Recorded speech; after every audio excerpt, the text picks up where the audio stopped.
petite vidéo avec du vent, je sais. Arrêtez de chouiner avec ça. Voilà, on est au centre-ville. On a été exactement dans ce magasin acheter des petits pirachki pour le petit déjeuner, un café. Et là, avec le cousin Elena, avec qui on discute là, dès qu'Elena a fini son café, on part au cimetière pour nettoyer la tombe de sa maman et de son papa. Et des grands-parents aussi, tout ça. Enfin bon. Voilà, on va faire tout ça. Tiens, vous voyez, il y a des gens qui bossent là-haut sur le toit du Dvoreț Cultur. Ça, c'est le palais de la culture. C'est là qu'il y a les spectacles, tout ça. C'est vachement bien. Alors voilà, on est au cimetière pour nettoyer les tombes. Et je voulais vous montrer. Voilà, là c'est les grands-parents à Elena. Et vous voyez, pour 600 soldats qui sont partis au front depuis 1 an et demi, là, vous voyez là, je vais essayer de zoomer.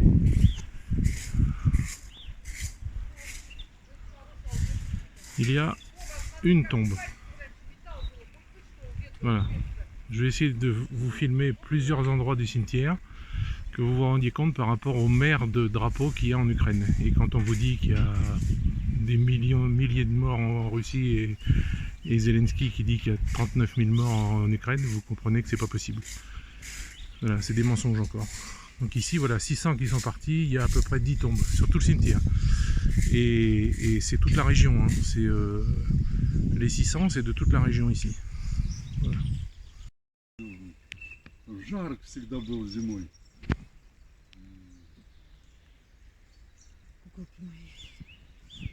Нормально, не больно это. Дождик не помешал, нормально. Работу не замечаешь, сейчас махом высуну. Оставайтесь с Богом. Увидимся. Так, Николя, давай. Vous voyez les nettoyages des gens. Donc là on est parti pour le cousin Volodia qui est dans la voiture juste en face. On va sur la tombe de son papa. Ensuite on ira sur la tombe de la maman et du papa Elena. Et après son oncle qui était mon grand copain, qui m'a raconté plein d'histoires que je vous ai déjà racontées, dans l'histoire du poisson de 40 kg qu'il avait ramené à 10 ans, qu'il avait été chercher à la main juste en face chez moi. Voilà, donc ce que j'espère c'est que cette vidéo, ça va vous donner envie, comme nous on fait, d'aller voir vos grands-parents au cimetière et puis de nettoyer leur tombe ou de repeindre ou de mettre à neuf ou de nettoyer, enfin voilà. Si vous faites ça, bah, mettez-le moi en commentaire, ça me fera plaisir. Voilà, et on est assez triste avec Elena de dire qu'après nous, qui viendra nous voir, nous, qui viendra voir les grands-parents, qui viendra voir les parents, qui viendra, on ne sait pas trop. Le fils à Elena, c'est même pas la peine d'y compter. Sa fille, elle habite loin. Bon, bah c'est la vie, quoi. Comme elle dit, c'est les nouvelles générations, c'est comme ça. C'est triste. Moi, ça me fout les boules. Enfin, c'est pas grave. Pour l'instant, nous, on le fait. On nettoie. Comme vous avez vu, j'ai passé la brosse métallique sur tout le tour de la tombe que je vous ai montré juste avant cette vidéo là. Et puis je viendrai un de ces quatre en moto avec des bombes de peinture et je passerai de la peinture dessus. Voilà. Tiens, puis un truc que je peux vous montrer, vous voyez ça, c'est les gants russes, 100%. Tout le monde a ça.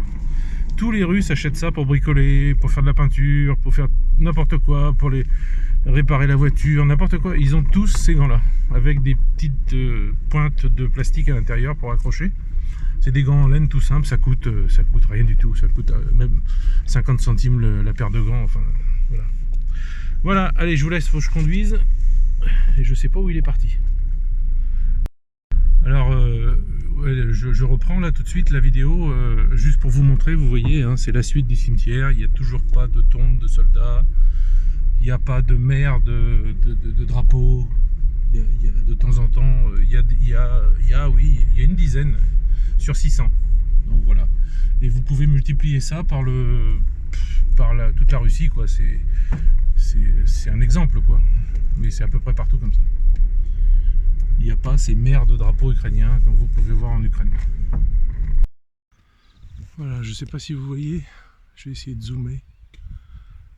Là, il y a un drapeau du Donbass. Il y a un drapeau russe à côté. Donc ça fait un deuxième. Et non, c'est pas là. Qu'est-ce que c'est? C'est l'arbre tout au fond. Une fleur rouge, vous voyez.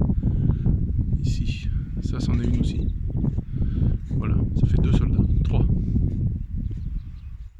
Voilà, donc je vous répète, sur 600. 600 qui sont sur la zone où, quand les gens meurent, sont enterrés ici. Hein, donc ici, c'est la ville, plus les villages alentours, plus les villes alentours, etc. Et vous voyez, il n'y en a pas. Ce qui vous prouve que on vous raconte des grosses bêtises. Et que quand je dis qu'il y a environ 50 000 morts sur toute la Russie, eh ben c'est moi qui ai raison. Je dirais 60 parce que il y a Wagner qui en a perdu beaucoup. Je pense 20 000. Donc peut-être ça fait 70 en tout peut-être. Voilà. Mais en Ukraine c'est bien 750 000 morts et 1 500 000 blessés. Voilà. Ça j'en démordrai pas, c'est certain. Voilà. Donc je vous referai une vidéo de l'autre bout du cimetière pour qu'on ait la totalité.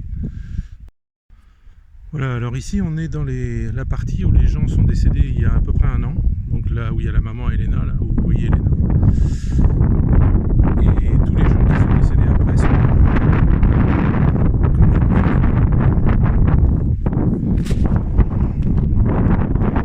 Je sais pas où est le micro pour bloquer le vent, j'en sais rien. Comme vous pouvez le voir, il n'y a pas de drapeau, il n'y a pas non plus de drapeau russe ici.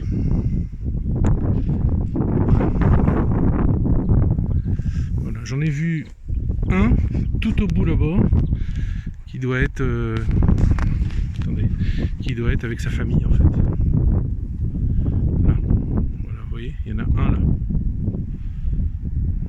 Voilà, c'est tout. Donc je vous répète, 600 soldats et il y a une dizaine de tombes peut-être. Voilà. Ah, il y en a un autre qui est là. Là, vous voyez, il y en a un autre. C'est tout. C'est tout ce qu'il y a. Bon voilà les amis, notre tour au cimetière est fini. Donc mon travail à moi aujourd'hui ça a été de gratter les... Vous voyez les tours là, comme c'est noir là. Les tours de chaque tombe. Pour quand je vais revenir, je vais peut-être venir justement avec la moto. Je sais pas quand. La semaine prochaine, la semaine d'après, j'en sais rien. Et je vais... Alors on a acheté mais Elena les retrouve pas, donc il va falloir que j'en rachète d'autres. Des bombes de peinture noire. On va acheter aussi de la bombe blanche pour faire 2 couleurs. Et puis on va repeindre pour faire tout beau, tout propre. Voilà, parce que ces gens-là qui sont là, ils le méritent. Et c'est normal. Voilà. Allez. Ah bah non, on a encore une tombe à faire.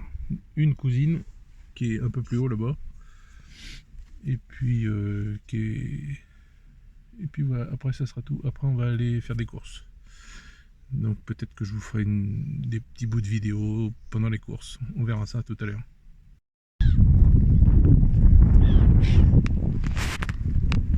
Voilà, 3 soldats. Un que je viens de vous montrer et 2 ici. Voilà, donc je vous montrerai pas les noms, ni rien, mais voilà. Donc comme je vous l'ai dit, ça vous ment à fond sur LCI.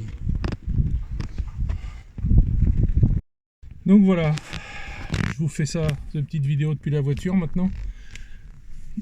Parce que je ne sais pas si vous avez entendu tout ce que j'ai dit avec le vent qu'il y avait.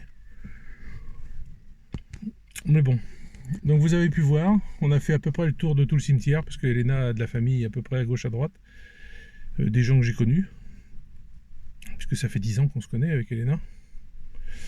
Et on est là avec son cousin aussi.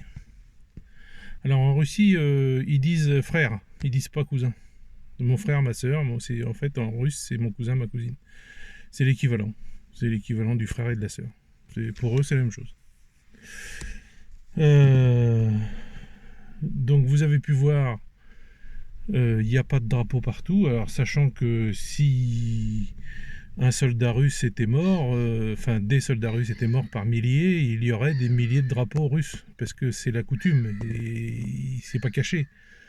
On peut pas dire, bah oui, mais il y a des tombes, il n'y a pas de drapeau dessus, puis c'est tout. Non, c'est pas possible ça.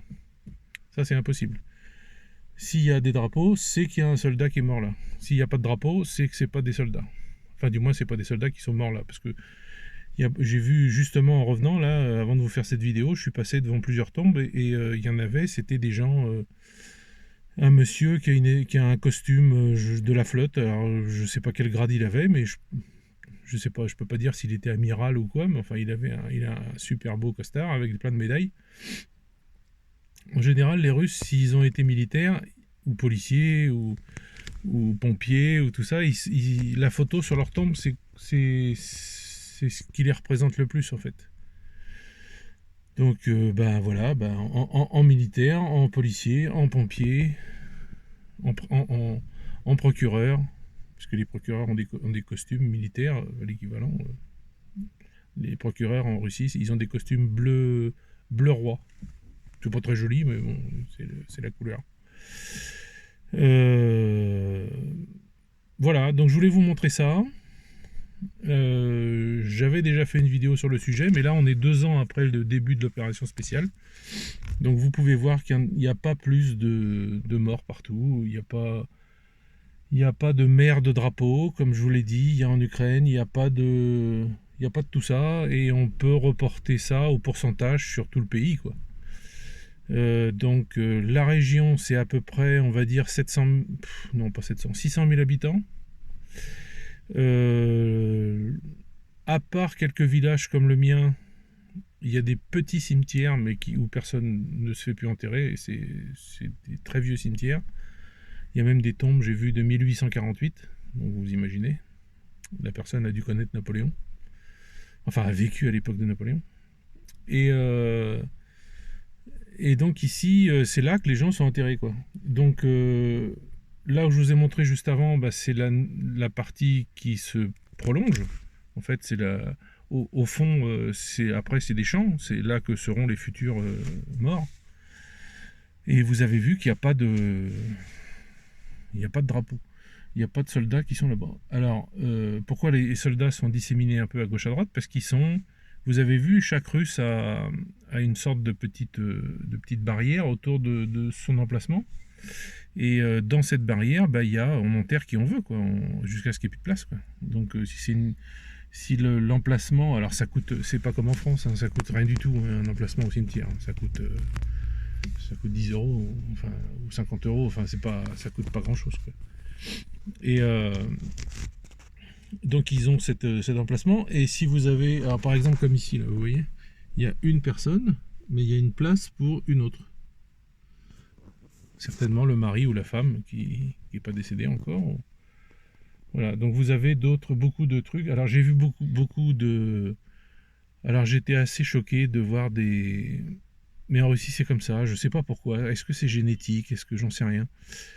Des gens qui sont morts à 40 ans, à 45 ans, du cœur. Pensez pas à l'alcool ou tout ça, hein, non, c'est des jeunes femmes. Et alors il y en a, elles sont belles, vous pouvez pas imaginer, des yeux bleus clairs, des beautés, vraiment des beautés, et puis mortes à 41 ans, quoi. J'en ai vu une tout à l'heure. Bon, c'est bien triste. Et voilà, donc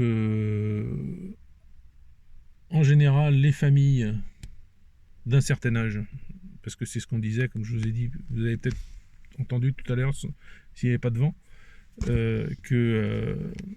on se disait avec Elena qu'on est peut-être les derniers à faire ça, parce que les jeunes, après, qu'on connaît, comme le fils à Elena, sa fille, tout ça, ça les intéresse pas, quoi. Donc nous, on sait déjà qu'on sera abandonnés au cimetière, quoi, presque. Ça me fout les boules, moi. J'espère pas.